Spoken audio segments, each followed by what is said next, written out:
Então, pessoal, né, boa noite, novamente, mais uma vez, né? Então, na nossa primeira aula do terceiro módulo de ética no direito, ética e direito, né, o que eu tenho para falar aqui? Desde o início nós falamos sobre o mínimo ético, conceito de ética, conceito de moral, né? Falamos de ética do ponto de vista dos filósofos, dos gregos, dos romanos, e falamos da ética como ela é modernamente do ponto de vista da nossa Constituição e do ponto de vista do nosso Código de Ética e do Estatuto, que é uma norma positivada, uma norma expressa, uma norma escrita. Portanto, a ética não é uma mera reflexão sobre a moral, como dizem assertivamente os filósofos, deixando a questão em aberto. Mas, para nós do direito, a ética é uma questão fechada, porque ela é normatizada, porque ela é positivada, porque ela está dentro do código. Então, existe diferença? Existe, óbvio que existe a diferença, né? Nós não estamos aqui para filosofar e deixar a questão em aberta. Nós estamos aqui para discutir uma conduta, um padrão de conduta regulamentada em norma positivada, código de ética, e se não houver ética, disciplina. Tema da aula de hoje, disciplina. Primeira aula do terceiro módulo de ética, nós vamos falar da disciplina, mas antes da disciplina, do processo disciplinar, especificamente como se processa, se julga, se condena, quais as condenações, advertência, suspensão, né, multa e etc e tal, consequências dessa disciplina para quem não age de acordo com a ética expressa, normatizada, positivada no código. Antes de falarmos isso, eu ainda tenho alguns detalhes para tratar ainda sobre as relações entre cliente e advogado. Como estava falando anteriormente aqui, o nosso curso é presencial, no caso telepresencial, porque não se admite, né, ainda, né, o futuro ainda não chegou ainda 100%, os cursos, o nosso curso não é telepresencial, não é EAD, nosso curso é telepresencial, presente, né, com interatividade, com direito a perguntas, respostas, tirar dúvidas e debater as ideias. Então, pessoal, eu prestigio esta questão, né? Vocês já sabem como, né? Quem tem 100% de presença, 2 pontos, né? Quem não tem 100% de presença, menos desses 2 pontos, né? É importante também a participação no chat, por vídeo, por áudio, né? Isso aí tudo é avaliado, é contabilizado. Às vezes o aluno vai mal na avaliação, mas aí a gente se recorda pelas anotações que o aluno participou, que o aluno respondeu, que o aluno interagiu, não é? E aí a gente verifica o desempenho desse aluno num conjunto de fatores que pode levar o aluno a ter 100%, por exemplo, de uma avaliação positiva, que seria uma nota 10, né? E o contrário, né? Esses pontos não são ganhados, não são retirados, mas se não existe essa interatividade que é exigida pelo MEC, não é a faculdade. A faculdade é uma mãe e os professores procuram ajudar, principalmente nessa época moderna, pós aí tudo que aconteceu, essas mudanças de tecnologia no mundo. Então, doutores e doutoras, né, a interatividade, ela existe e ela exige a participação de vocês. Ontem eu fiz uma audiência de 5 horas e meia. Tem tempo que eu não faço audiência assim, né? Até mesmo porque eu prestigio e privilegio a docência. Hoje eu sou mais professor e menos advogado. Antigamente eu era mais advogado e menos professor, embora eu já lecione já há 10 anos, tá? 6 anos em São Carlos, mais 4 aqui em Brasília, são 10 anos. Mais ou menos, um pouquinho para mais, né? Então o que acontece, né? Em 5 horas e meia ontem de audiência, então nós começamos a verificar, né? Tinham mais de 20 advogados na audiência, 17 réus, né? A juíza, a promotora e outros que estavam presentes, tudo no telepresencial, online, né? O que isso tem a ver com a aula de hoje? Vou falar agora sobre relações com o cliente, vou terminar. Vamos falar sobre alguns princípios, vamos falar sobre advocacia pública, vamos falar sobre defensoria, vamos falar sobre relações com colegas, agentes políticos, autoridades, de forma tudo sucinta, abreviada do ponto de vista ético. E vamos falar da advocacia pro bono. O que é pro bono, pessoal? De graça, grátis, gratuito. Antigamente isso não era permitido, né? Ou você cobrava ou você não cobrava, e se você não cobrava, né, ou aviltava o preço da profissão, você ia para o Tribunal de Ética condenado por estar agindo de forma antiética, porque não era permitido. Hoje é permitido você exercer um trabalho gratuito pro bono, chamado de pro bono, fazer uma caridade com a sua profissão. Hoje é permitido, não era. Está no artigo 30 do Código, né? Vamos falar também de cargos e funções na OAB, sigilo profissional, publicidade profissional e honorários profissionais, que tem a ver com pro bono. Eu posso cobrar quanto eu quiser, quanto eu acho que vale o meu trabalho. E tem promotor que é contra, tem juiz que é contra, né? Mas a OAB, a lei, né, a Constituição não coloca limites, não impõe limites para o seu trabalho. Até mesmo porque nós, advogados, temos uma função personalíssima no processo.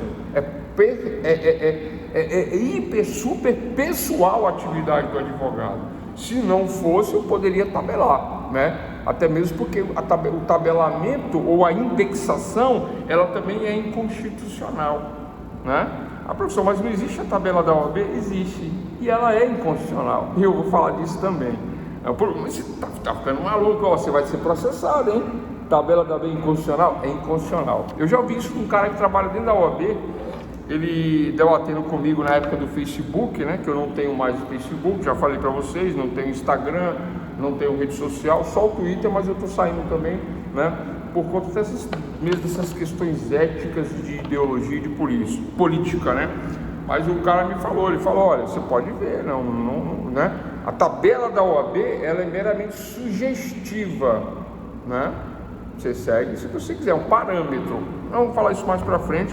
Depois entramos no procedimento de ético-disciplinar, né? Como funciona o processinho da OAB, que é semelhante a um processo penal, né? Para punir infrações e aqueles que não cumprem aí as questões éticas. Só para complementar, eu estava lá na audiência, né? Mais de 20 advogados, aí você repara, né? Nós reparamos, nós que estamos na audiência, eu com 20 anos de advocacia, 10 de docência, você começa a reparar, sabe, sem querer ser melhor que ninguém, não sendo mesmo melhor que ninguém, sem nenhum tipo de prepotência ou arrogância. Vocês me conhecem, a gente brinca, a gente conta piada, né? Na aula, procura ser o mais próximo possível, mais humano, tá? Mais humilde, né? Porque humildade é de humanidade, não é de pobreza, esse conceito é errado, né? Humilde é aquele que se aproxima mais do ser humano. Mas assim, nós verificamos, sabe aquilo que chama de vergonha alheia? Pois é, você vê nas audiências a vergonha alheia, né? O advogado fazendo perguntas, né? Perguntas mal elaboradas, mal estudadas, com o único objetivo ali de chamar a atenção do cliente. Aí o cliente, ele é um humilde, né? Nesse ponto, né? De não compreender o direito, de não entender o que acontece, e ouve o advogado falando, olha, meu advogado, me defendendo, falando, ó, que bonito e tal, não sei o quê. Só que todas as perguntas que se faz para a polícia ou para o Ministério Público condena o cliente. Porque se o cara faz um relatório policial, né, investigando o réu, quando ele vai para juízo, o que ele faz? Ele confirma o relatório dele em depoimento, e é isso que vale. Aí, né, vem aquela máxima de que a palavra é de prata, ela tem um valor, mas o silêncio é de ouro, vale muito mais. Então é melhor ouvir e deixar o sistema trabalhar. Mas dentro da ampla defesa e do contraditório, é óbvio que eu posso questionar e interrogar, mas tudo no seu momento, né? Não é o momento, né? Você perguntar para a acusação, pergunta para a defesa, pergunta para o réu, coloca em contradição. Então, relações entre clientes e advogados costumam gerar problemas, né? Por exemplo, né, quando o advogado deve informar, artigo 9 das relações do cliente, do nosso Código de Ética e Disciplina, o advogado deve informar de forma clara, quando vai pegar a causa, tá? Sobre os eventuais riscos e sua pretensão, está aqui, né? Das consequências que poderiam advir da demanda. Então eu pego um caso criminal, né? E eu digo para o meu cliente, olha, você quer me contar o que aconteceu, como que não aconteceu? Nós vamos agir assim, nós vamos agir assado e tal. Não é defender o pecado, é defender o pecador. Não é defender o crime. O criminoso, não é defender o crime, é defender aquele que errou, né? Não é defender o erro, mas aquele que errou. Do ponto de vista técnico, quem prova é quem faz as imputações, é quem faz a acusação. Mas eu não posso deixar claro, não posso deixar, né, inequívoco a linha de defesa com o cliente, sob pena de depois o cliente falar: mas você não me avisou, você não me alertou, você não traçou uma linha de defesa. Aí eu digo: avisei, alertei, tracei uma linha de defesa, e se houver a condenação, não sou eu que sou condenado, é você que foi condenado pelo crime que você cometeu. Não está satisfeito? Vamos apelar da sentença, vamos apelar novamente. Eu tenho um duplo grau de jurisdição, eu tenho direito a 2 recursos, não é isso mesmo? Primeiro grau, segundo grau, terceiro grau. Primeiro grau, segundo grau, terceiro grau. Um recurso, 2 recursos, duplo grau de jurisdição. Recurso do primeiro para o segundo, recurso do segundo para o terceiro, duplo grau de jurisdição. Agora, no terceiro grau de jurisdição, não tem para onde recorrer, chegou lá, acabou. Embargo de declaração é um recurso? Mas é para esclarecer a sentença. Modifica a sentença? Raramente modifica a sentença. TGP, vou falar sobre a prova já, viu, Beatriz? O áudio está ok, né? Então, doutor José, em relação à questão do cliente advogado, o primeiro ponto que eu tenho que compreender, que está no artigo 9º aí das relações com ele, deixar claro essa questão. Se eu não deixo claro e o cliente tem um problema mais à frente, o problema é meu. Como assim, professor? O problema é seu, advogado, advogada, o problema é de vocês, que não deixou claro suficientemente para o cliente qual era a linha de defesa, qual era a forma de trabalhar. Olha só, muitas vezes acontece do advogado falar assim: doutor, a minha prima acabou de se formar em direito, o meu vizinho é advogado, ele pode trabalhar no processo com o senhor? Ele pode acompanhar? E a resposta, pessoal, vou falar logo, é melhor falar não, contrata ele. Você sabe por quê? Aquele que acabou de se formar, ele quer aprender, ele quer se informar, ele vai ficar dando opiniões sem experiência, sem saber aquilo que está fazendo, o que está falando, ele vai mais atrapalhar do que ajudar, não é? Aí você não é obrigado, do ponto de vista ético, da lei, da norma, a aceitar esse tipo de acompanhamento. Você pode aceitar, óbvio, mas você não deve e não precisa aceitar. E se você falar não, acabou a relação cliente-advogado. Se você aceitar, eu normalmente não aceito, mas eu aceito, só que é do meu jeito. Professor, mas que como você é e tal. Eu falei: não sou nada. Porque se der errado, pessoal, a culpa é minha. E se der certo, a culpa é dele? Não, a culpa é minha também. Vocês entenderam? Se der certo sou eu, se der errado sou eu. Nunca é o auxiliar, o estagiário, o ajudante. Uma coisa que eu tenho que falar também sobre estagiários, né, que nós não falamos nos módulos passados. Pessoal, a questão do estagiário, o maior ganho do estagiário é o conhecimento, a experiência, o aprendizado. Tem estagiários aí se passando por advogados, pegando causas, levando causas para outros advogados. O nome disso é captação indevida de clientela. É uma falta de ética gravíssima que, se for oficiado para a OAB, esse estagiário, mesmo que ele passe no exame de ordem, ele não vai advogar. Isso tem vários precedentes, vários casos, e pode figurar como exercício ilegal da profissão. Esse que é o problema, porque ele comete um crime, esse estagiário, né? Se isso vai parar na OAB, e às vezes, né, e muitas vezes, e na maioria das vezes, esse advogado que está assinando pelo estagiário, ele não assume a responsabilidade, né? Ele deixa a coisa correr, quando a batata estoura, o estagiário fica sozinho. Então tem que tomar cuidado aí. Aguardem o tempo de vocês, aguardem. Tudo acontece naturalmente. Eu era louco para ser advogado, o sonho da minha vida era ser advogado. E eu sou advogado há 20 anos. Eu nunca quis ser juiz, delegado, promotor, não. Eu entrei na faculdade para ser advogado. Tem outros que entram para ser juízes, promotores, delegados, defensoria. Eu entrei para ser advogado. Acho que por isso que eu advogo há muito tempo e por isso que eu comecei rápido. E por isso que eu passei na primeira fase da OAB e por isso que eu advogo há muitos anos, né? E por isso que eu não desisti nas primeiras dificuldades e nas inúmeras e muitas dificuldades que existem na profissão, né? Por isso. Mas o que acontece? Tem que aguardar a sua vez para não cometer erros, né? Então eu já vi, né, o estagiário dando consultas, dando parecer, né, sem a presença do advogado, sem o advogado peticionando, assina aqui para mim, dá a entrada, faz, né, e aí tem um problema ético, vai parar no tribunal de ética e aí prejudica a carreira, a faculdade, prejudica tudo. Aí depois acha que vai passar no concurso, mas aí tem um crime, né? Tem que ter ficha limpa para o concurso, não passa também, vira um problema. Então aguardem a sua vez. Então, pessoal, das relações com o cliente, né, eu tinha que fechar essa questão, né, de que tem que estar claro, está claro, né, porque tudo é baseado também em reciprocidade e confiança entre advogado e cliente, né. Pessoal, quando eu falei advogado, defensor público, né, nessa linha aí que eu estou trabalhando e me referindo, né. O que mais? Quem desiste da causa arca com os honorários.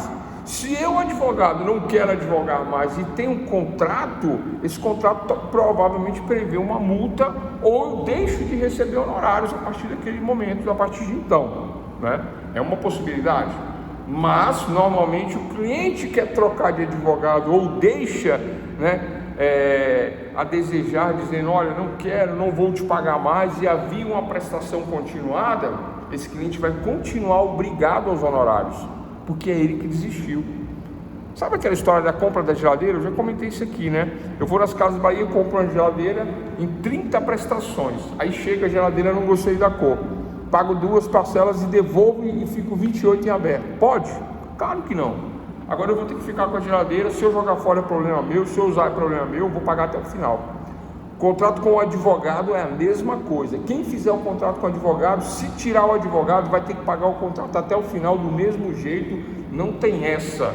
Se o cliente desiste do advogado, ele paga o advogado até o final. Ah, doutor, mas você não presta, eu não gostei, vou contratar outro. Problema seu, você vai me pagar tudo que foi contratado até o final, mesmo eu não trabalhando, porque é você que está desistindo do contrato, não sou eu. Compreenderam, pessoal? Está claro isso? Não existe a possibilidade do cliente falar, não, eu vou entrar na OAB, essa ameaça de que vai entrar na OAB ou que vai entrar na justiça, isso pode fazer o que quiser, pode falar o que quiser.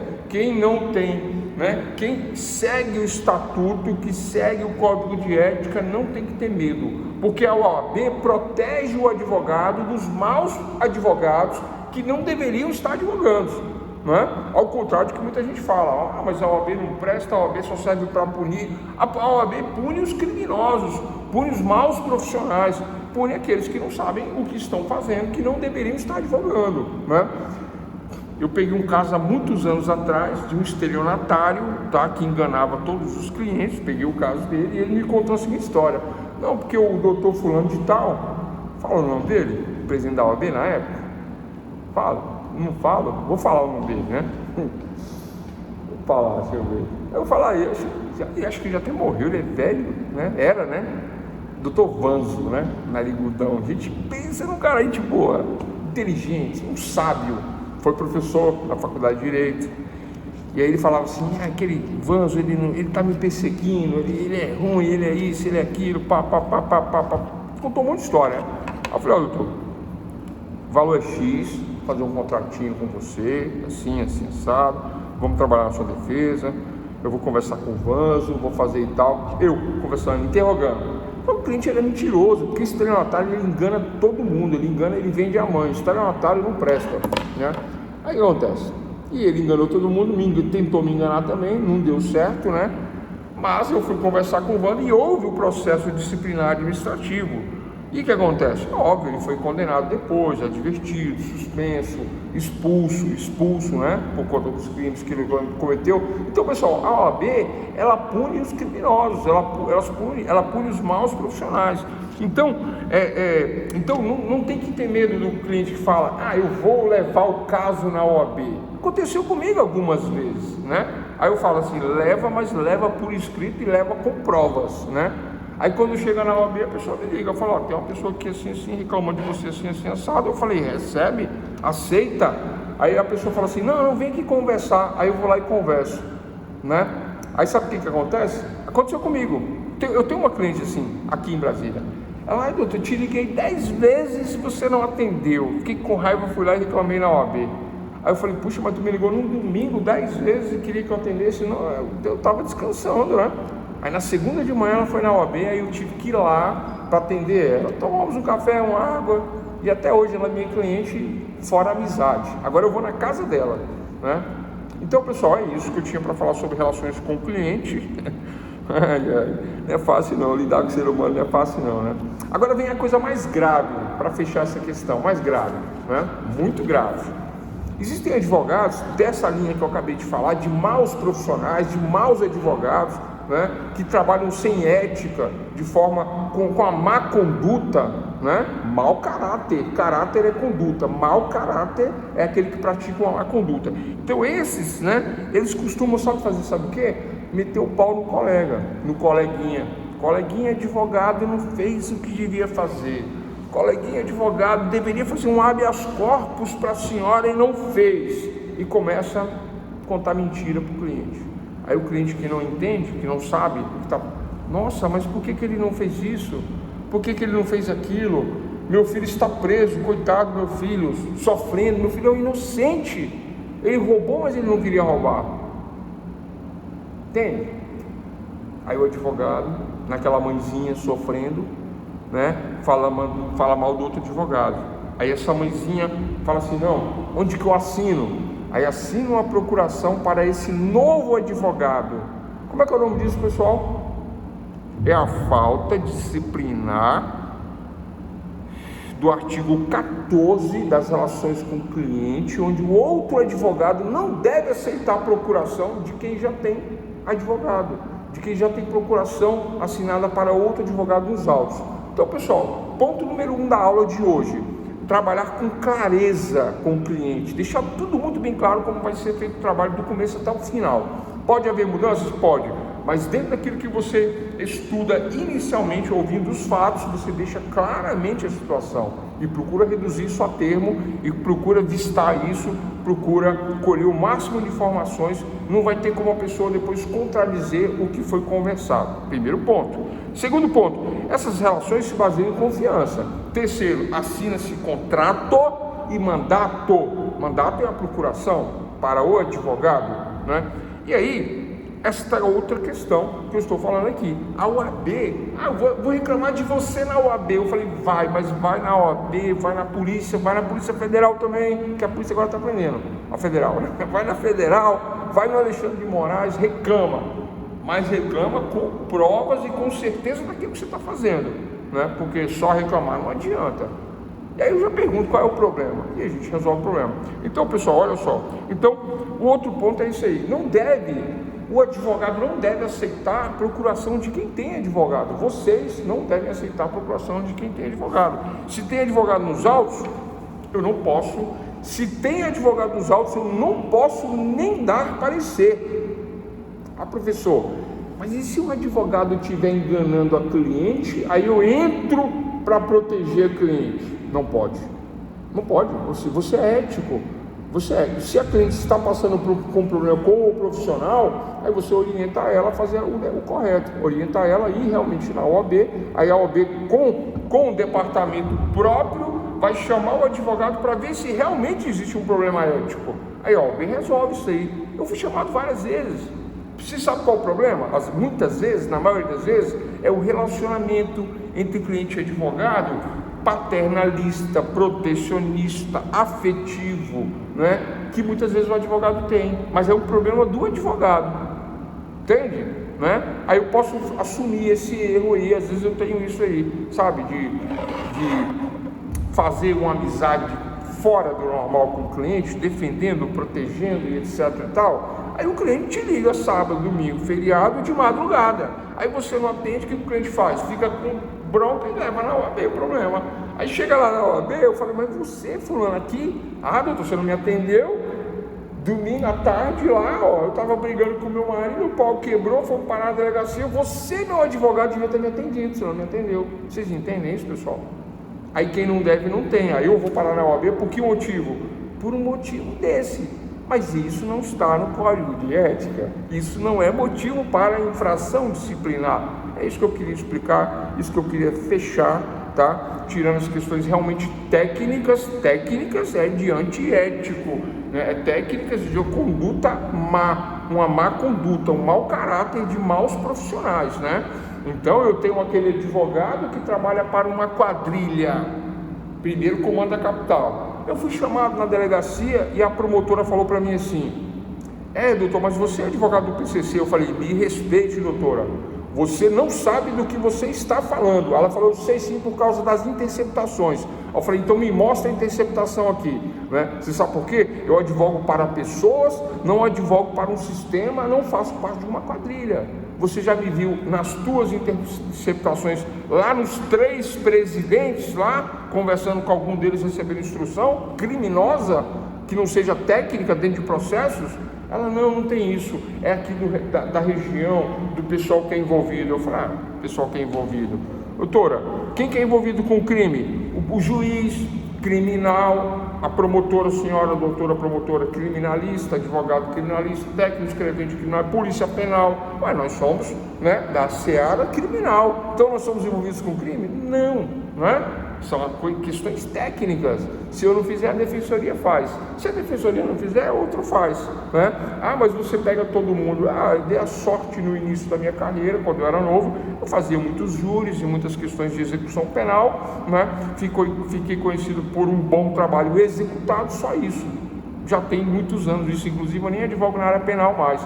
Peguei um casinho agora recentemente, envolvendo uma associação, mas coisa de comerciantes, né, que é crime, mas nessa linha.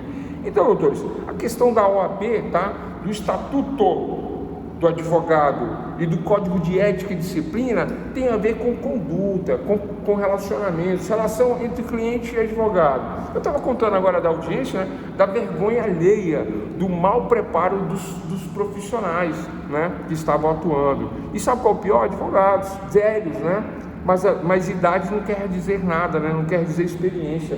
Às vezes o cara se forma com idade avançada no direito, começa a advogar e aí vai aparecer para o cliente fazendo pergunta idiota para a polícia, né? Sabendo que a polícia está ali para confirmar o crime. Aí ele faz tudo que ele perguntar, o policial vai falar que é crime, né? Aí o cara não era. Aí ele acaba sendo envolvido porque o cara faz perguntas que não deveria, o advogado. Então ele tem que ter um preparo, tem que ter um estudo, não é? Que mais? Então, pessoal, para fechar, eu não posso saber que tem um advogado atuando já para alguém, chamo esse alguém e começo a dar parecer, começo a explicar como que é. Deixa eu olhar aqui, aí pego o computador, olho no sistema e começo a dar consultas para outra pessoa que já tem advogado no processo. Isso não é ético, né? Isso não é de uma conduta de um profissional. Fica sem causas, não trabalha, não pega clientes, né? O que é seu, o que é dos outros é do outro, o que é dos outros é dos outros e ponto final. Tranquilo, pessoal? Tranquilo? Alguma dúvida? Então esses 3 pontos que eu tinha para fechar em relação à relação com o cliente e advogado, e essa questão do estagiário é muito importante, tá? Aguardem a vez de vocês. Já existem diversos precedentes na justiça que diz que o estagiário que fica exercendo ilegalmente a profissão de advogado, ele não é advogado, ele exerce, ele faz captação indevida de clientela, leva para o advogado, atua como se fosse advogado, ele vai ter problemas, Se algum advogado perceber, aí vai mandar um ofício para a OAB informando essa situação, aí aquele advogado que assina por ele vai ser chamado para explicar, aí vai explicar que não é bem assim, não é bem assado, vai tirar o corpo fora, vai deixar o estagiário sozinho e no final o estagiário vai ser condenado sozinho. Professor, mas o estagiário pode ser condenado sendo que nem estagiário inscrito na OAB ele é? Fica no registro. Pode virar exercício arbitrário, exercício ilegal de profissão, que é um crime, aí ele é condenado, aí ele nunca mais entra na OAB. Esse é o problema, tranquilo? Eu conheço, aqui em Brasília eu conheço 2 casos, que fazem exatamente o que eu estou falando aqui, né? Conheço 2 nomes aqui, que fazem exatamente assim, 2 não, conheço 4 na verdade, né? 2 que eu conheço pessoalmente e 2 que eu vejo nos grupos atuando como advogado e tal, né? Que tem cobertura de outros advogados. Então isso é um problema sério, as pessoas fazem de conta que não está acontecendo, mas se parar na OAB já era, né? Então eu tinha que falar sobre relações entre cliente e advogado, esses pontos, né, da clareza, da procuração, do contrato e essa questão do estagiário. E por último, o advogado não se sujeita à imposição do cliente, nem do ponto de vista da técnica, nem do ponto de vista da orientação e também de aceitar outro profissional junto com ele. O advogado pode falar, não aceito, acabou, quer ficar comigo, fica, não quer, não fica. O trabalho advocatício ele é personalíssimo, não é uma série, não é uma máquina, não é um padrão, né? É personalista, é como se fosse uma pintura, uma obra de arte, uma tese desenvolvida, né, a cada processo. Portanto, não comporta uma padronização. Eu ficava muito intrigado antigamente com aquela história de que o juiz não lê o processo, e eu não conseguia engolir isso. Eu falei, será que isso é verdade? Né? Não aceito isso, porque eu militei muito na área criminal, e na área criminal eu sei que o juiz lê o processo, eu tenho certeza, a maioria lê, né? Pelo menos os que eu trabalhei, eles liam o processo, eles conheciam muito o processo, né? Juiz criminal, juiz da área civil e trabalhista tinha essas questões que se levantavam pelos colegas, né? E eu pensava, e um dia eu fui conversar com o juiz, e o juiz me explicou o porquê isso acontece, e isso acontece. Olha que interessante. Aí eu fiquei mais entregado. Eu falei, é mesmo? Ele falou, é. Ele falou, doutor, muitas vezes o advogado ele entra com a petição copiada da internet, um padrão, você começa a ler, aí você lê até o final, aí você vem com outro, igual, você vê outro, aí você lê uma, parece que você leu todas. Por que eu vou ler todas? Se eu li uma, parece que eu li todas, eu vou ler uma só. Aí eu vou para o pedido, leio o pedido e verifico ali o que muda, o que não muda. Desse jeito o juiz me falou. Aí eu falei, mas quando é que o juiz lê então? Ele falou, quando os fatos são personalíssimos. Sabe aquele caso específico que o advogado vem, conta uma história que você sabe que é uma história que não foi contada por ninguém, mesmo que sejam fundamentos parecidos de outras teses, mas aquela história que realmente ela é única, você percebe que ela foi criada, não foi copiada, aí nós temos que ler. É esse o segredo que ele me contou, eu achei bem interessante. Então, do ponto de vista da relação com colegas, com autoridades, com servidores públicos e etc e tal, passando essa relação com o cliente, acontece muito, viu, doutores, né? De um certo desrespeito entre advogados novos, profissionais novos, que não conhecem o campo de batalha. O fórum é um campo de batalha. Professor, como assim o fórum é um campo de batalha? Eu não vou no fórum, pessoal, para passear com o meu terno novo bonito. Eu não vou, né? Com o meu terno Calvin Klein, com o meu relógio Bulova. Eu não vou fazer isso no fórum, eu não vou passear, né? Eu lembro que eu era pobre, né? Pensando, pobre era eu. Mas pensa, um pobre arrebentado era eu era, né? Antes de advogar. Depois que você advoga, você melhora um pouquinho só, né? Aí você troca aquele carrinho velho que você tem, né? Que você parava do outro lado da rua, ia andando, suando, pingando para entrar no fórum. Aí você deixa ele parar do outro lado da rua, né? Aí você compra aquela Nissan Pathfinder, aquela BMW 320i, e fui eu, né? Comprei um carrão zero, bonito, automático, tá? Aí como é que você para? Na porta do fórum, vai bem na porta. Aí a polícia vem e manda você tirar o carro, não pode parar aí. Eu falei, não sabia, né? Mas todo mundo tem que ver o carro, né? Você para o carro e corre para a sala de audiência e entra. Aí vem a polícia, doutor, ou então anuncia, o dono da caminhonete tal, do carro tal, anuncia no microfone do fora. Aí você todo orgulhoso vai, ai, desse jeito, né? Mas as relações com cliente e advogado, elas devem se tratar, devemos observar, né, este campo de batalha. Por isso que se trata com muito respeito, muita deferência, o juiz por excelência, os colegas por doutores advogados, os técnicos escreventes judiciários com muito respeito, porque nós estamos ali no campo de batalha. E doutores, não é uma mera, né, falácia dentro dar essa aulinha de ética, né? Não é isso, né? Não é um doutrinamento jurídico e nem uma aulinha de etiqueta de como se sentar na mesa, nada disso, né? Isso está previsto no artigo 27 do Código do Estatuto de Ética e Disciplina, né? Se o colega advogado chegar a destratar um funcionário público dentro do fórum, além de ser um crime que está no Código Penal 332, 33, não sei exatamente qual é o artigo, mas nos artigos que falam dos crimes contra a administração pública, destratar um funcionário público é crime. E se é crime, né, e eu for condenado, ainda que numa cesta básica, todo advogado que tem condenação criminal, qualquer que seja ela, cai no Código de Ética, podendo ser advertido, suspenso, pagar multa ou até ser expulso. Entendem isso? É desse ponto de vista que eu tenho que trazer essa observação. E está, obviamente, no artigo 27 do Código de Ética. Eu vou ler só um trecho. O advogado observará nas suas relações com colegas de profissão, agentes políticos, autoridades, servidores públicos e terceiros em geral, o dever de urbanidade. Pessoal, o que é urbanidade? Eu vou até anotar esse termo aqui. Urbanidade, peraí. Minha caneta falhou. Urbanidade, falhou mesmo. Urbanidade é de urbano, de urbanização, de sociedade civil, sociedade civilizada. Somos civis, somos civilizados, somos urbanos, não somos selvagens. Então, dever de urbanidade, ponto, dever de urbanidade. Agora vamos lá, continuação, tratando a todos com respeito e consideração. Professor, mas não é demais isso não?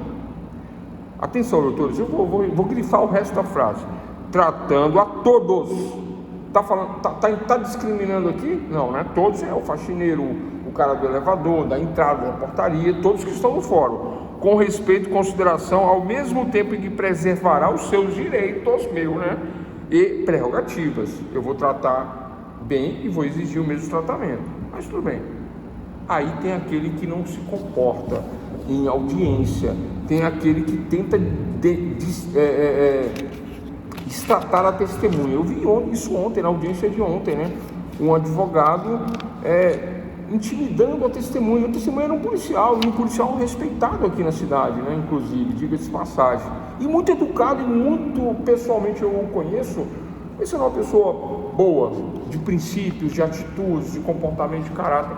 E o advogado ali, né? Na condição de interrogando, destratando a testemunha. Quase que eu entrei, a juiz entrou e falou: olha, não vou permitir isso na audiência, né?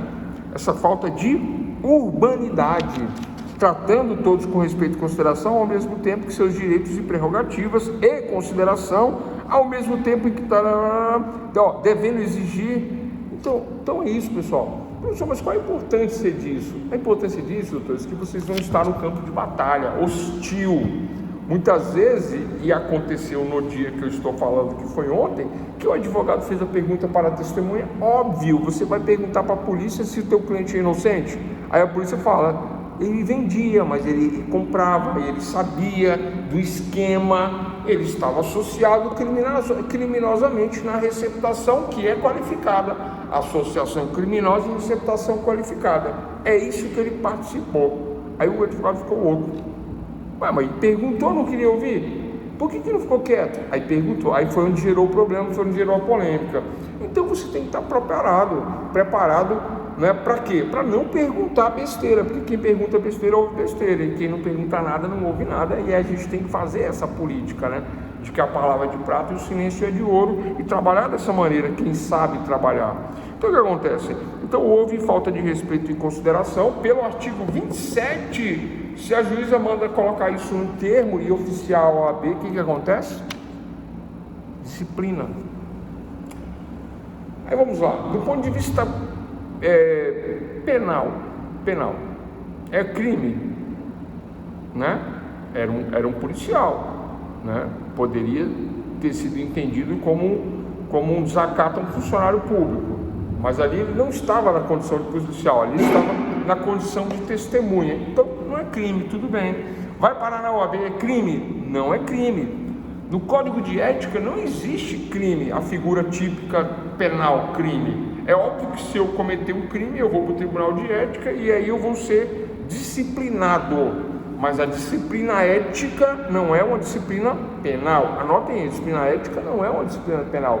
A disciplina ética é uma disciplina semelhante ao Estatuto da Criança e Adolescente. É uma disciplina administrativa. O advogado, ele não comete um crime, ele comete uma falta ética disciplinar. E ele vai ser penalizado, e existe um rol de penalização que vai da advertência à expulsão. Tranquilo? Advertência 1, advertência 2, suspensão. Advogado rouba o cliente? Não. Quem rouba o cliente é ladrão, ou furto, ou pratica um crime, se isso aconteceu, né? Se isso aconteceu.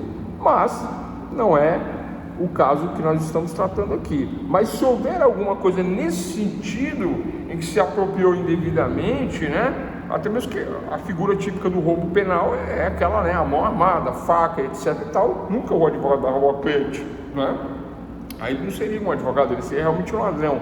Nem mesmo furtar, mas poderá haver sim uma apropriação indevida, dependendo do relacionamento, do mau relacionamento, pode dar uma apropriação indevida, né? De honorários não, se ele cobrou honorários e trabalhou, ele tem direito a honorários, né? Mas se ele se apropriou de um bem que ele não deveria se apropriar, né? Honorários trabalhistas, né? Ficou com um dele, ficou com o do cliente, por exemplo, pode dar uma apropriação indevida, que pode levar a um crime, e sendo penalizado no crime, obviamente vai parar no Tribunal de Ética e Disciplina. Sendo disciplinado, aí vem as consequências: advertência, suspensão, restituição do valor apropriado e pode até dar expulsão. Aí o advogado é considerado igual no crime: primário de bons antecedentes, residência fixa, profissão definida, tempo de profissão, né? Toda a conduta ética durante toda a vida profissional, tudo isso é analisado no Tribunal de Ética, conforme é analisado no Tribunal Criminal. Vocês percebem isso, né? É nesse ponto que eu quero chegar. O advogado é visto como um criminoso? Não. Mas ele é visto como alguém que errou? Sim. E ele tem que fazer provas de que não errou. Professor, mas quem faz a prova não é quem alega? Sim, quem incumbe alegar, quem incumbe provar a quem alega. Então a prova vem de quem alega. Eu posso simplesmente falar: não cometi o delito, ele que prove e deixar correr. Mas se vem a prova da apropriação indébita, quais são as penalidades? Aí eu considero antecedentes, conduta, tudo que aconteceu, cada caso é um caso, né? O advogado vem com aquela seguinte situação: não, caiu na minha conta, aí eu tive um problema de saúde, eu tive um problema assim, fui lá e usei o dinheiro, mas eu ia devolver. Aí a OAB vai, suspende 30 dias, fala assim: não vou te dar advertência porque isso foi grave, mas eu vou te suspender, não vou te expulsar, porque é a primeira vez. Mas você tem que, depois que você cumprir a suspensão de 30 dias, e dentro dos 30 dias você ainda tem que devolver com juros, correção monetária, ainda vou botar uma multa em cima de 5%, 10%. Aí o advogado devolve tudo, juros, correção, prova nos autos e fica suspenso e acabou. E não pode cometer mais, sob pena de expulsão. Uma das coisas que acontece, eu já vi isso assim, a gente pesquisando, nós percebemos isso aí nos tribunais, né? Até mesmo para essa aula trazer esse exemplo.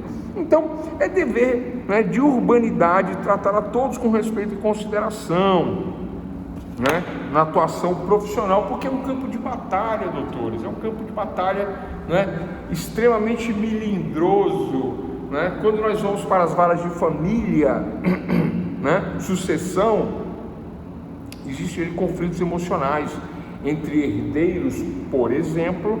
Dentro de uma sucessão, o pai falece, aí temos a figura da madrasta e dos herdeiros, filhos, impregnados ainda pela mãe, que é a ex-mulher, e dos filhos que odiavam a madrasta. Vocês entendem esse campo de batalha? Que onde todos devem se tratar com respeito e consideração mútua. E a palavra-chave é urbanidade. E o advogado deve estar atento, porque se não agir com urbanidade, eu já vi advogados tomar dores de clientes e atacar, por exemplo, os herdeiros dentro de um processo. Aí ele toma um processo e vai parar na disciplina da OAB. Aí ele fala: não, mas eu não fiz nada, eu posso. Não pode, não pode. Vou voltar um artigo aqui, ó. É defeso. Defesa é proibido. Vocês sabem que essa palavra significa proibido. Ao advogado expor os fatos em juízo ou na via administrativa, falseando-se deliberadamente a verdade e utilizando de má fé. O advogado vem e ataca os herdeiros, ataca o outro lado, ou usa de mentiras, estriba-se na fé, ou percebe isso, ele excede a questão técnica e age sem urbanidade do ponto de vista do artigo 27 do Estatuto de Ética. Cai onde? Cai na disciplina, e é isso que eu tinha para falar sobre essas questões. Em relação aos outros colegas, né, não preciso nem falar que há um máximo de respeito e urbanidade com outros advogados. Atacar um outro advogado, obviamente que o colega não vai deixar passar a oportunidade de representar e meter mais um processo em cima do outro advogado, porque ninguém está para brincadeira na profissão, não é verdade? Né? Ah, professor, mas é assim? Claro que é, óbvio que é, óbvio que é. Ah, professor, eu conheço um médico que ele não sai curando e dando receitinha para todo mundo. Olha, os que eu conheço fazem isso. Os que eu conheço estão sempre dando opinião na saúde, isso aqui, porque eles são médicos, né? Engenheiro civil, engenheiro eletricista, está sempre reparando, né, no tamanho do cômodo. Ele já entra olhando a base, a estrutura, medindo tudo no olhar, dando opinião. Isso é do ser humano. A mesma coisa o advogado, o defensor público, o juiz, o delegado, é da profissão. Ponto nessa questão, vamos passar para a advocacia pro bono. Pessoal que está saindo e entrando aí, pessoal, eu vou tirar o nome da lista aqui, viu? Porque, né? Ah, professor, mas aí caiu na internet aqui, -2, infelizmente. Terceiro modo não tem esse problema, né? O pessoal tira 10 no primeiro, 10 no segundo, aí no terceiro não assiste a aula, né? Aí tira 1, fica com 21, 7, passou. Mas é 1, né? 1 é 1, não é 10, podia fazer 10, 10, 10, fica 10, 10 e 1. Aí vai reclamar para a coordenação, aí o coordenador me liga e dá risada. O pessoal tá reclamando daquele negócio lá. Eu falei: pois é, deixa lá. Eles não assistem aula, reclamam para o MEC. Né? E o MEC dá risada. Então, pessoal, advocacia pro bono, vamos lá. Pro bono, né?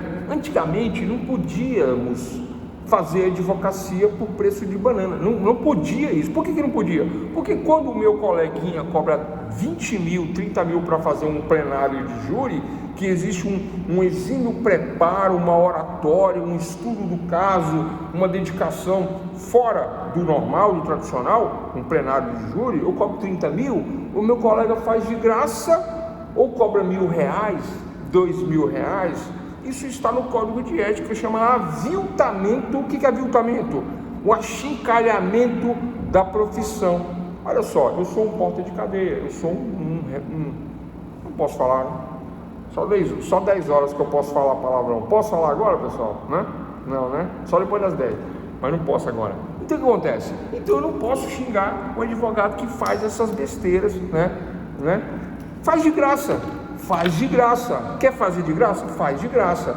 Mas uma ação que custa R$30.000, aí ele cobra R$1.000, aí o cliente vira para mim: doutor, eu ia ficar com você, mas o meu vizinho aqui está fazendo por 1.000, que você cobra 30. Aí eu falo: isso tudo? Aí ele fala assim: como assim isso tudo?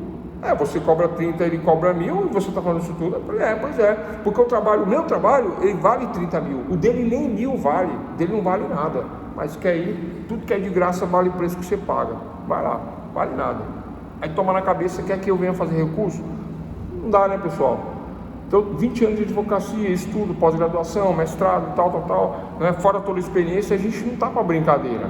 Mas, se o cliente não tem condições de pagar e você quer ser o bom samaritano, vai lá, levanta a cruz, dá um copo de água e faça de graça. Faça de graça. Advocacia pro bono, artigo 30 do Código de Ética e Disciplina. No exercício da advocacia pro bono e ao atuar como defensor, nomeado, conveniado, dativo, o advogado empregará o zelo e a dedicação habituais. Da mesma forma, Muitas vezes eu advoguei de graça em tribunal do júri em São Paulo. Qual era o objetivo?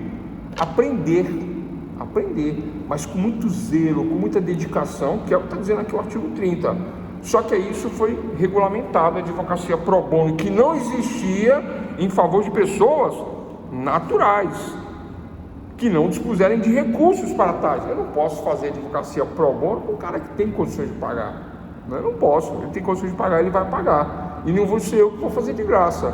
Aí um outro colega vai fazer de graça, ele vai parar no tribunal de ética, porque eu vou reclamar, eu vou falar não, né? Não é assim que funciona. Ah, professor, mas isso aí não é uma proteção da profissão, não é um corporativismo? Não é um corporativismo, pessoal, né?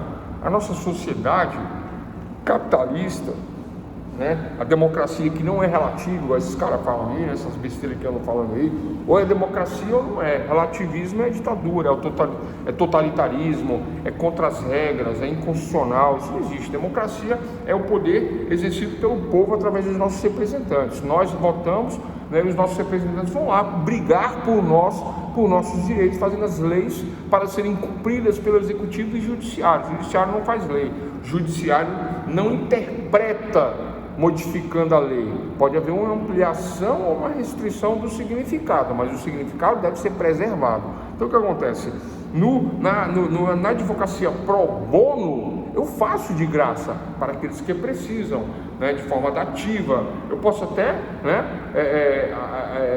ajudar não cobrando em troca de um aprendizado, isso é possível, mas o ponto-chave disso é que eu devo ter o esmero, a qualidade, eu devo ter o mesmo empenho em favor do meu assistido, como se ele fosse um constituído pagante, por exemplo, né? Sob pena até mesmo do meu cliente ficar indefeso no tribunal. Isso está nas regras de tribunal de júri, lá no Código Penal. Se o advogado entra em plenário, não conhece a causa, ou começa a trabalhar questões que não têm a ver, desconexos do processo, nota-se uma má defesa, nota-se que o cliente está indefeso, o juiz manda parar o júri na hora e fala: opa, não dá para prosseguir, não tem condições.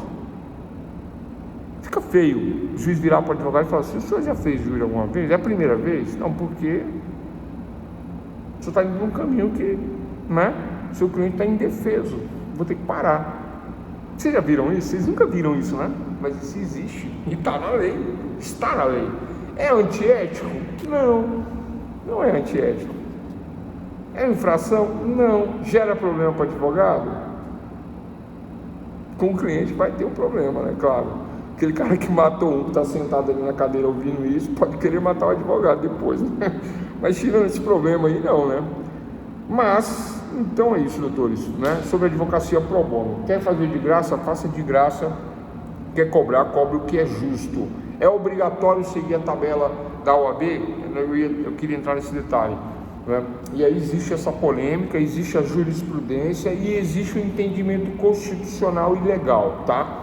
A OAB não está aí para brincadeira, está para regulamentar a profissão. Então, tecnicamente falando, eu deveria dizer aqui para vocês que eu devo seguir a tabela da OAB e cobrar o mínimo ou até mesmo o máximo, né? Mas vocês verificarão que os valores são bem altos da tabela da OAB, né? Para qualquer caso, né? Vocês vão verificar isso. Mas existem as discussões sobre essas questões, discussões jurisprudencial. Jurisprudência é fonte de direito, não é a principal, porque a principal é a lei, e a lei fala para seguir a tabela? Não. Existe uma orientação para seguir a tabela, não existe um dever de seguir a tabela, existe uma orientação, né? A tabela é um padrão, mas existe um entendimento paralelo de pessoas, inclusive, que estão na OAB, dizendo que não devo seguir, devo me orientar pela tabela, de preferência seguir a tabela. Agora, o que eu entendo aqui, tá? De acordo com a doutrina, de acordo com a própria experiência, é que a indexação é inconstitucional, né? A própria Constituição fala disso. Eu não posso indexar nada. Indexação é ilegal, é inconstitucional. Então, se indexação é ilegal e inconstitucional, não me recordo exatamente qual onde fala isso, mas se é ilegal, se é inconstitucional, então, obviamente, eu não sou obrigado a indexar os preços dos meus serviços, até mesmo que se o meu serviço ele é personalíssimo, ele tem preços variados, e ele vai variar de acordo com o know-how, o nome do advogado, a causa, o local, a dificuldade, né? Tem toda uma técnica também para constituir honorários de acordo com o estatuto, de acordo com o código de ética. Depois eu passo qual é o artigo, se não me engano, é o artigo 1º do próprio estatuto de ética que fala sobre essa questão de honorários. Tranquilo? Então fechamos essa questão do pro bono. Ou você faz de graça, ou você cobra o preço justo. Agora falar, não, me dá só a gasolina, você vai parar no tribunal de ética. Paga o que quiser, vai trabalhar no tribunal de ética. Tá? Faça de graça ou cobre o preço justo. Mesmo que o cliente não pague, você cobra o preço justo. E faça por escrito, contrato. É obrigatório o contrato? Não. Mas com o contrato você evita um milhão de problemas. Faça o contrato mesmo que você nunca vai usar, como eu faço. Eu nunca uso. Nunca executei um cliente. Estou começando a querer executar, né? Mas nunca executei um cliente, né? O contrato fica guardado, mas já utilizei do contrato várias vezes para me defender, em questões de que o cliente alegava isso, aquilo, etc e tal, eu mostrava o contrato e falava, não, olha, é aqui, ó, no contrato. O cliente quer ligar para você sábado, domingo, feriado, de madrugada, aí você mostra no contrato que os teus horários são de segunda a sexta, 4 horas por dia. Aí ele fala, não li. Eu falei, problema seu, que lê, que assina sem ler, o problema não é meu, né? E esse é o horário e acabou a conversa. Bom, pessoal, fechando essa questão da advocacia pro bono, por conta da questão da ética e disciplina, né? Exercício e funções na OAB e representação de órgãos de classe, né? A OAB, ela tem todo o local, toda a região, municípios, né? Municípios, estados, Distrito Federal, existem pequenas, né? Vamos dizer assim, órgãos de representação para apoio do advogado e para essas questões que nós estamos comentando aqui, né? Então eu vou falar de forma muito abreviada. Enquanto o advogado exercer cargos e funções nestes órgãos da OAB, né, ou representar a classe junto a instituições, comissões, etc e tal, né, ele vai ficar com funções restritas, né? Haverá, por exemplo, um impedimento para o exercício desse advogado que representa a OAB, né? Haverá um impedimento para que ele trabalhe em sociedade, em outras sociedades de advogados, um impedimento para que ele trabalhe em órgãos públicos, um impedimento para que ele trabalhe firmando contrato de prestação de serviços em entidades públicas, porque vamos supor, o presidente da OAB, né? Existe um caso famoso da cidade, aí eu vou lá, eu que não sou nada, né? Sou chamado, aí chega o presidente da OAB, fulano de tal, sou presidente da OAB, tinha comigo, sou amigo do juiz, sou presidente do órgão de classe, eu sou chefe dos advogados, sabe essa carteirada aí de presidente da OAB, de secretário, de fulano da comissão e tal, de não sei o que lá, então, pois aí, isso é antiético, né? É isso que eu queria falar, tem muita coisa aqui falando sobre isso, mas eu estou resumindo, essa carteirada aí de membro da comissão, presidente da OAB, isso é antiético. Vai reclamar para quem se ele é o presidente? Eu vou reclamar para quem está em cima dele, né? Se ele representa a regional, eu vou para cima dele. Se para cima dele é amigo dele ou a coisa não anda, aí eu vou até chegar no órgão federal, que fica em Brasília mesmo, aqui mesmo, né? Quando eu estou em São Paulo, é Brasília Federal. Aí de lá a gente faz a reclamação, aí vem de cima para baixo, ao invés de baixo para cima. Aí o pessoal resolve a questão, né? Resolve a questão. Só para vocês entenderem, né, que eu não posso me utilizar, né, de presidente, comissionado, representante, aquela carteirada, essa carteirada que é ilegal, tá? Que tira a igualdade daqueles que estão trabalhando. Isso tem que ser comum em lugares pequenos, tá? Aqui mesmo a gente tem esse problema, eu já vi isso. Eu não briguei com os colegas, que apesar de que isso não é coleguismo, eu não briguei porque eu achei que não valia a pena, porque o cliente, né, optou pela enganação e pela mentira. Eu falei, deixa, né? Quando condenar vai me ligar. Aí quando ele não me ligou, eu nem atendi, né? E fica por isso mesmo. Tranquilo, pessoal?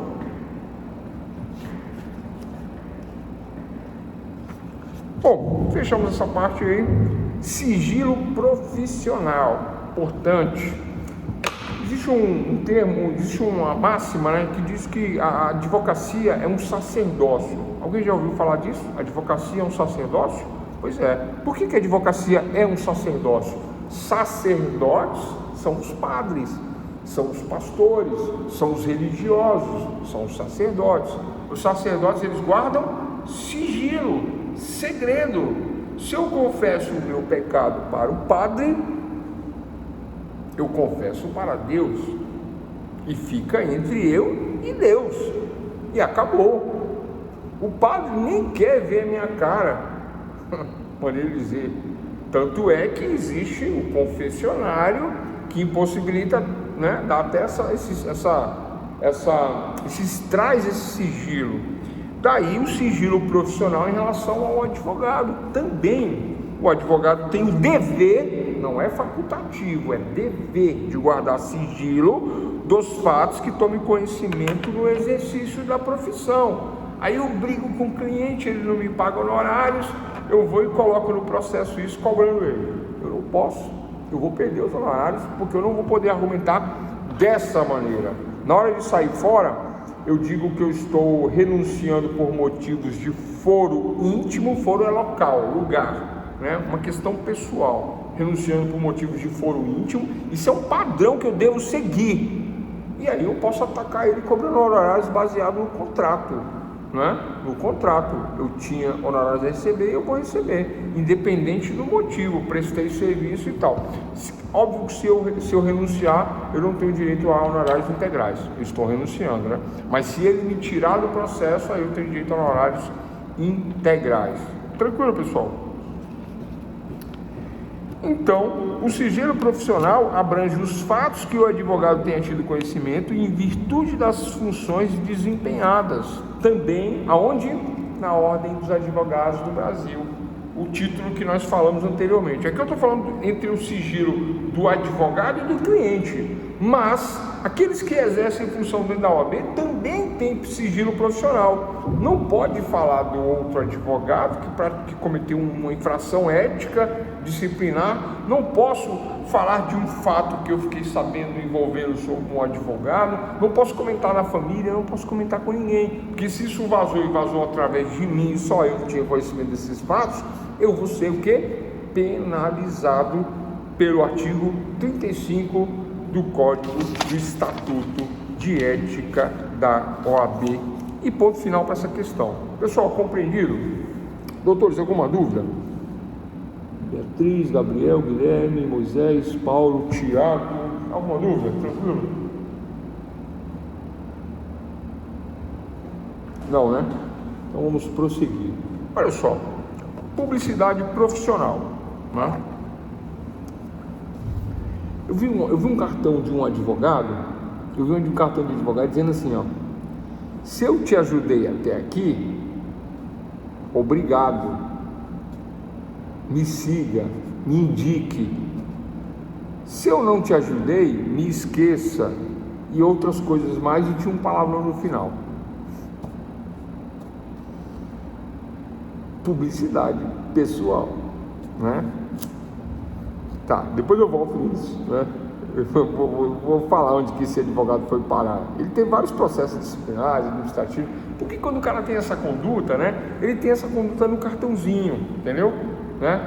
Aí quando ele vai para o fórum, ele vai com um blazer laranja, uma camisa vermelha, uma gravata amarela, uma calça marrom, meias coloridas e sapato vermelho e preto. Ele costuma ir assim para o fórum, né? Para o fórum, né? Tem essa postura. Esse advogado era assim. Não estou exagerando não, ele era assim. Eu conheci um outro advogado que ele tinha uma camisa creme com um terno laranja e uma chuteira, e ele ia para o fórum assim, né? Então, estamos falando de publicidade profissional, tranquilo? Eles eram conhecidos? Eram, né? Por conta disso, mas por conta disso também já sabe que não tem cliente, tem problema direto, não demonstra credibilidade nenhuma e não é uma conduta compatível, digna da profissão.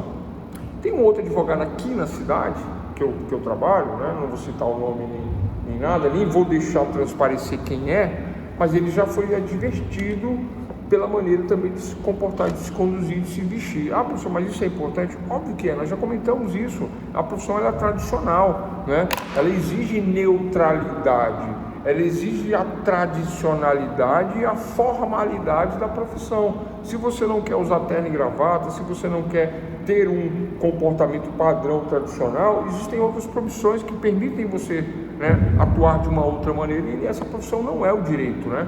Eu vi um juiz uma vez falar: eu estou aqui o dia inteiro de terno e gravata, sapato apertado, né, sentado nessa cadeira, e você me aparece assim. O juiz falou para o advogado. Só que eu era muito novo, esse juiz tinha sido meu professor, e o meu colega que estava nessa situação tinha sido aluno dele junto comigo, né? Aí ele deu um maior sabão no meu colega e eu do lado ouvi, né, sem merecer. E mandou nós dois embora e falou assim: ó, vai para casa, troca de roupa e volta. Não era para mim, era para ele. Aí eu fui porque eu era colega, né? Aí quando saiu no corredor, eu falei: puta vergonha que você fez a gente passar, hein? Aí ele: pô, mas eu não sabia. Aí eu falei: vamos fazer o que ele tá mandando. Ele não queria, não. Eu falei: não, vamos fazer o que ele tá mandando. Aí fomos, trocou, voltou. Aí o juiz falou assim: ô, parabéns, né? Parabéns.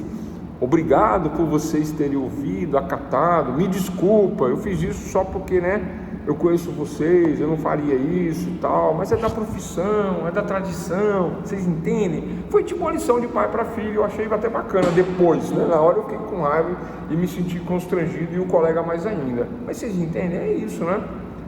Tem problema, né, você querer, por exemplo, fumar maconha e andar com a prancha de surf, e ganhar campeonatos no mundo todo e ganhar muito dinheiro, tipo lá o Medina. Tá, beleza, né? Mas é da profissão dele, não é da nossa. Tranquilo? Publicidade da profissional exige, é dever, discrição do advogado. O advogado tem que ter discrição. Os meios utilizados para a publicidade profissional hão de ser compatíveis com a diretriz estabelecida no artigo anterior, sendo vedados. Vamos ler o artigo anterior? A publicidade do advogado tem caráter meramente informativo e deve privar pela discrição e sobriedade. Tudo que eu acabei de falar. É por isso que eu estou contando essa história. Parece que é uma coisa aleatória, parece que eu fico contando história em sala de aula. Não é. É baseado na lei. A publicidade profissional ela tem que ter discrição e sobriedade. Aí eu chego de calça jeans, terno, gravata, não, terno sem gravata, né? Parece um publicitário, né? Não é assim que eles andam? Calça jeans apertadinha, tênis, meia crochê. Existe isso? Existe. Sem gravata, né? Terninho que não combina com nada, e vou lá para a audiência. Aí o juiz fala: não, você está na profissão errada. Aqui não, campeão. Aqui não, você não está atendendo a discrição e sobriedade exigida pela lei. Aí o advogado fica: ah, mas não pode, discriminação, eu vou, direitos humanos, ONU. Vamos rir? Direitos humanos, ONU, o que mais? Vocês entendem, pessoal? Não tem essa não, é uma lei, né? O sigilo, a publicidade profissional, ela tem, primeira coisa, a publicidade profissional é meramente informativa, e sendo informativa, eu tenho que informar. Agora, terno laranja, né? Eu já falei isso aqui outra vez e vou falar de novo, né? Eu não sei se foi nessa turma, mas uma vez eu segui uma coach, uma mulher, né? Psicóloga. Ela falou assim: eu não quero, ela falou, a psicóloga, eu não quero ver a minha advogada no Facebook dela com fotos dela na praia com a bunda para cima, de fio dental. Ela falou isso aí, né? Ela falou, eu fiquei prestando atenção, eu quero ver a minha advogada assim. Aí vem primeiro a besteira, né? Aí depois você pensa e fala: não, óbvio que não. É óbvio que não. Se a minha advogada ou o meu advogado está no Facebook, eu quero ver ele de terno e gravata, atrás dele uma coleção de livros, um computador, balança, né? quero ele numa mesa bonita, com uma mala bonita. Se ele estiver de carro, eu quero um carrão, e eu vou ter orgulho de mostrar para as pessoas quem é meu advogado. Mas se meu advogado também for um advogado pobre, mas honrado, digno, trabalhador, também quero ele de forma discreta e com a sobriedade exigida pela profissão, sem espalhafatosa aparência, sem uma aparência que venha a manchar a imagem da justiça. Ele está me representando juridicamente. Isso ninguém quer juridicamente. Então, doutores, se ninguém quer quer se amoldar à lei, primeira fonte do direito, e a estas outras questões de usos e costumes, moral e ética, usos e costumes, moral e ética, lembra das aulinhas do início lá? Tudo começa em usos e costumes. O que é usual e costumeiro vira moral, o que é moral cai na ética. A ética é um padrão de conduta, um regramento que é agora positivado no artigo 39 da publicidade profissional e 40, eu tenho um enquadramento. Esse é o enquadramento, porque parece discriminação e preconceito, mas não é. Teve uma questão polêmica um tempo atrás de uma pessoa que entrou no fórum de chinelos, e aí gerou todo o problema, que não pode discriminar, porque era pobre, porque era isso, onde já se viu, onde já se não viu, onde tal. Pessoal, não é assim, né? Eu não entro na igreja de sunga, de biquíni, a não ser na Bahia, né? A Bahia pode, mas do resto, a Bahia é outro mundo, né? Um mundo maravilhoso, mas é outro mundo. Mas, pessoal, tirando a situação típica, tá? Não é o adequado, né? Na Bahia o pessoal entra de biquíni, fio dental, de sunguinha pequenininha no ônibus, no shopping, na padaria. É normal lá, não é normal, mas é uma cultura local aí, tudo bem, né? Se respeita a cultura, mas não se entra de biquíni no fórum, até na Bahia. Então, né, do ponto de vista do artigo 39 do 40, da publicidade, agora vem um outro detalhe, né? Já vi isso. Eu tenho aquele meu escritóriozinho na minha casa, porque hoje em dia, além da tecnologia, além do novo conceito de home office, além da economia de se usar o mesmo internet, o mesmo Wi-Fi, o melhor café que é o da sua casa, o conforto do ambiente da sua casa, você despachar na beira da sua piscininha ali, no cobertinho, no fundo de casa, você ali, ó, no computador, seu menino correndo na piscina, e você ali, tal. Além deste conforto do home office atual, né? Isso já era algo meio que comum entre os advogados. Hoje virou mais que uma máxima entre os advogados. Mas a discrição e a sobriedade naquela placa que vai na sua casa, né? Eu já vi advogados querer fazer uma placa maior que a casa. Se é um prédio comercial, advocacia vermelha, azul, igual polícia, piscando e girando. Isso não pode.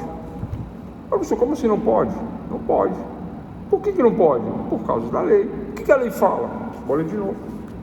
Primar pela discrição e sobriedade. Qual é o objetivo da publicidade? Informar.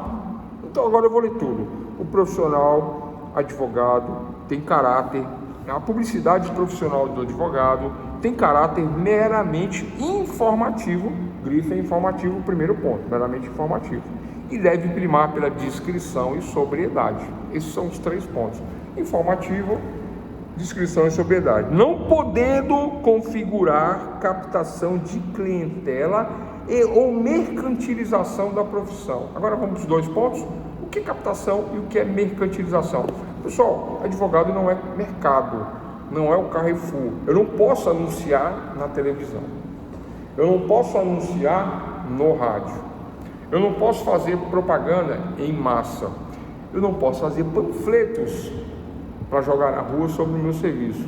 Alguém já viu panfleto de advogado? Já, né? É ilegal, é antiético. Sabe o que acontece? O panfleto desse vai parar na OAB, o advogado é chamado, já abre o processo só pelo panfleto, já intima, já manda se defender e já sabe que no final vai tomar uma advertência, uma suspensão ou algo pior. Não chega a ser expulso não, né? Nesse tipo, né? Por conta de outros detalhes. Tranquilo? Outdoor, pode? Não. Painéis luminosos? Não. Né? letras destacadas, mesmo que no escritório, da maneira que eu acabei de falar. Tinha um escritório na cidade, vocês já sabem a cidade que eu morei, que é a minha cidade do coração, que é São Carlos, vocês já sabem, né? Eu sempre falo, né? Aí eu tinha um advogado lá em São Carlos, eu não vou falar o nome dele não, mas ele já resolveu isso aí. Ele colocou assim, advocacia, mas ele era bem grande, era quase maior que a fachada da casa dele. Era bonito, né? Mas era bem grande, era bem exagerado. O que aconteceu, pessoal? Hein? Ele desatendeu o artigo 40 e o 39 da publicidade profissional. Ele não era, bastava uma placa dizendo advocacia o nome dele, mas ele quis além disso, né, e não teve descrição na publicidade, e aí a OAB mandou, obviamente, retirar a publicidade e o advertiu. Eu lembro do caso, eu li o caso e foi isso que aconteceu, mas não foi eu que reclamei não, aliás eu acho que ninguém reclamou. Eu acho que a própria OAB passou, identificou o problema e mandou modificar. Acho que foi isso na época. Tem muitos anos. Que mais? Então são vedados veiculação de publicidade por meio de rádio, cinema e televisão. É vedado, vocês não vão ver isso. E se fizer, dá problema. Uso de outdoors, painéis luminosos e formas assemelhadas de publicidade. É vedado. Vedado é proibido. Inscrições em muros. Atenção, doutores. Sabe aquela história de escrever no poste ou escrever no muro? Não pode. Não pode. Paredes, veículos. Tem advogado querendo fazer o adesivo com o próprio nome e botar no vidro do carro, na lateral, ou ali. Não pode. É vedado. Vocês quase não veem isso, né? Eu acho que eu nunca vi de advogado, não. Né? Porque não pode. Ou elevadores ou qualquer espaço público, advocacia, sabe tipo de propaganda? Não pode, é vedado. Vocês estão compreendendo? Alguma dúvida sobre isso? Está claro essa questão, né? Sobre a vedação da publicidade? Agora eu já vou explicar o porquê. Eu expliquei já o porquê, mas eu vou explicar novamente. Primeiro, o objetivo é informar. Eu posso fazer publicidade? Existe uma inovação. Eu posso divulgar o meu serviço através de redes sociais? Existe uma inovação. Eu posso informar? Existe uma inovação, né? Mas a divulgação em massa e a mercantilização e comercialização da profissão é proibido. O advogado é considerado um artesão, é considerado um profissional de atividade personalíssima, não é de massas, não é para público, não é industrialização da profissão. Estão falando aí da inteligência artificial, teve um ministro que disse que era favorável, né, a IA, estão falando aí petições feitas pela IA, inteligência artificial, estão falando de sentenças pela IA, pela inteligência artificial, mas doutores, a inteligência artificial, né, ela não é novidade. A novidade é que estão querendo vender produtos agora para vocês, né, que dizem que vão resolver problemas, mas no início não vai resolver, só vai piorar a situação, né? E se a inteligência artificial realmente fosse tão boa, ela já teria entrado com tudo no campo do direito, já teria realmente resolvido o problema. Mas há casos e casos, e a complexidade dos problemas humanos não são definidos por IA, por questões de inteligência artificial. Vou dar um exemplo, as causas de família que envolvem o conteúdo emocional, na maioria das vezes o casal não se separa por questões patrimoniais, embora eles briguem sempre pelo patrimônio, a questão não é patrimonial.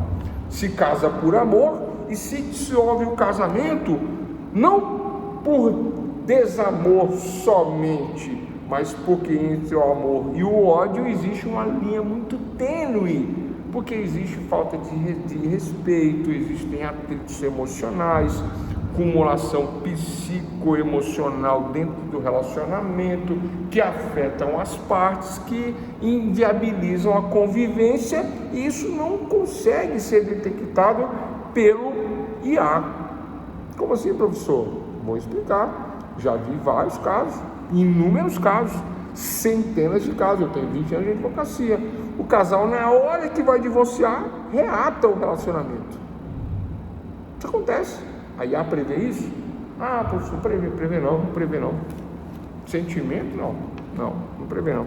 Então, pessoal, está nas relações com o cliente que nós tratamos no início da aula e está nessa questão da publicidade de massas, esse trabalho que não é aceito, que não vai para frente, que não vai acontecer, onde esses futuristas estão dizendo aí que a IA vai substituir o advogado, vai substituir o juiz. Tem profissões que não serão substituídas, tá? Como estudo à distância, ele não tem interatividade, não tem vamos dizer assim, não tem como eu fazer eu comprei vários estudos à distância, processo civil, processo penal, direito civil, direito penal, e devolvi e achei muito ruim, só não processei a empresa porque eles não me cobraram.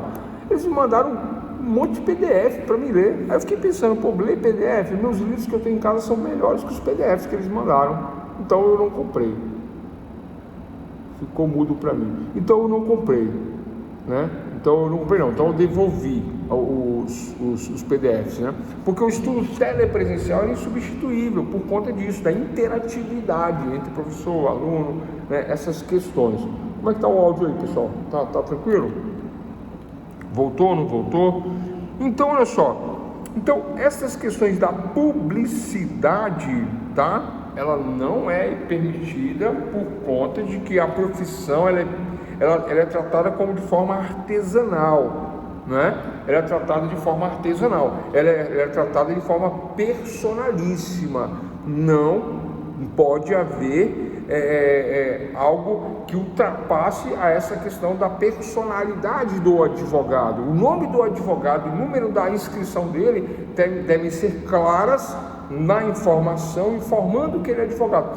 Eu fazer pequenos vídeos de 1 minuto, meio minuto, dando esclarecimentos sobre determinados temas da advocacia, é possível, posso fazer no YouTube, nesses outros programas de vídeo que tem aí, aplicativo, TikTok, Kawaii, posso fazer, Posso fazer pequenos esclarecimentos de forma geral, aliás, geral, muito assim, como a título de vamos dizer assim, um serviço público, esclarecendo a sociedade sobre pontos gerais, mas especificamente cada caso é um caso e é assim que deve ser tratado, sob pena de infringir a publicidade profissional. Voltou o áudio aí?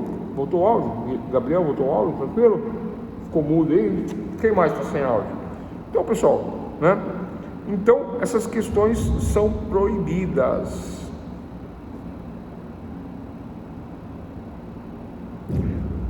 Panfletos proibido, mala direta, sabe aquela cartinha que você pega um catálogo de clientes e manda uma cartinha para todo mundo oferecendo serviço advocatício? Isso é proibido, isso é antiético. Por isso que normalmente ninguém vê isso, ninguém vê. Quem conhece o Estatuto de Ética e Disciplina da OAB, quem assiste essas aulas dentro das faculdades, quem estuda para concurso, sabe que isso é proibido. E quem atua profissionalmente, obviamente que sabe que é proibido, sabe que é dever do advogado se resguardar em relação a essas questões. Portanto, não teremos problemas com esta questão, porque as pessoas conhecem e sabem até onde vai a publicidade. Tranquilo? Então, os meios de comunicações, grandes meios de comunicação, vocês não verão. Olha só, vou dar um exemplo para fechar a aula aqui, Questão do Lula. Vamos lá, pessoal, questão do Lula, atentos aí todos aí.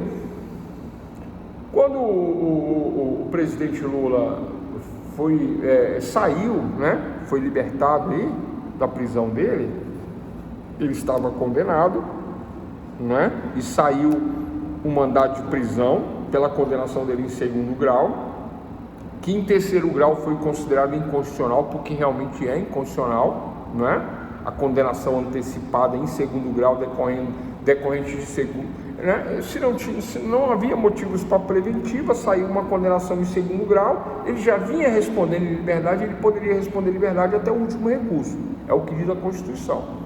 Aí eles mudaram o entendimento, que era inconstitucional, voltou a ser constitucional essa questão, que eu acabei de falar agora, libertaram o presidente Lula. E aí foram fazer, óbvio, que uma coletiva de imprensa com quem? Com os advogados. Advogado pode dar entrevista? Pode, pessoal, dar entrevista para fecharmos a aula? Advogado pode dar entrevista? Artigo 43 do Código de Ética e Disciplina. Eventualmente, o advogado pode participar do programa de rádio, entrevista, imprensa, reportagem televisionada para manifestação profissional. Então, eventualmente pode. Toda semana não pode, todo mês não pode, todo dia piorou. Eventualmente, num grande evento como esse, para informar, foi o que aconteceu, numa eventualidade televisionada pode. Mas aí teve um problema nessa coletiva de imprensa. Alguém se recorda qual foi o problema que teve na coletiva do Zanin, falando sobre o caso do Lula? Quem se recorda? Que o Zanin quase foi parar na ética. Quase não, foi parar. Só que aí explicou e deu tudo certo, né? Ainda mais agora que ele é ministro, né? Ai, Zanin. Eu gosto do Zanin, tirando as besteiras que ele faz. Pra mim, é o top da advocacia, né? Um cara que é da área civil conseguir descondenação na área criminal. Para mim, ele foi o topo da advocacia, né? Vocês lembram, pessoal, o problema do Zanin? Faltando aí 8 minutos. O problema do Zanin foi o seguinte, vou explicar. Baseado no artigo 39, publicidade profissional, baseado no artigo 40, publicidade profissional, 42, é vedado ao advogado, aí tem as questões que vedam, né, a publicidade, aí vem o 43, que eventualmente pode participar de programa de rádio e televisão, mas aí eu volto lá para o 39 e fala de discrição e sobriedade, e o objetivo é informar, mas eu tenho que ter discrição e sobriedade sob pena de captação de clientela e mercantilização. Não foi mercantilização, né? A discrição e a sobriedade passou por conta do 43, que eventualmente ele pode informar, e ele estava informando, mas a captação de clientela, anote aí, caso Zanin, captação de clientela. O que ele fez que ele não podia fazer, pessoal? Ele colocou no dia da entrevista, né? Vocês não lembram, mas eu lembro. Ele colocou o logomarca do escritório dele, num paredão atrás dele, igual o pessoal faz no futebol, é igualzinho, né? Sabe quando vai dar aquela coletiva de imprensa entre Corinthians e Palmeiras, São Paulo e Palmeiras, como é que é? Fluminense e Boca Juniors, né? Aí o cara do Fluminense senta lá, aí tá lá o símbolo do Fluminense atrás, ele tá de camisa, depois vem o do Boca, é a mesma coisa, né? E tá lá atrás os símbolos. Isso pode no futebol? Pode. Promove o time? Sim. Promove a camiseta, promove a marca, promove o jogo, certo?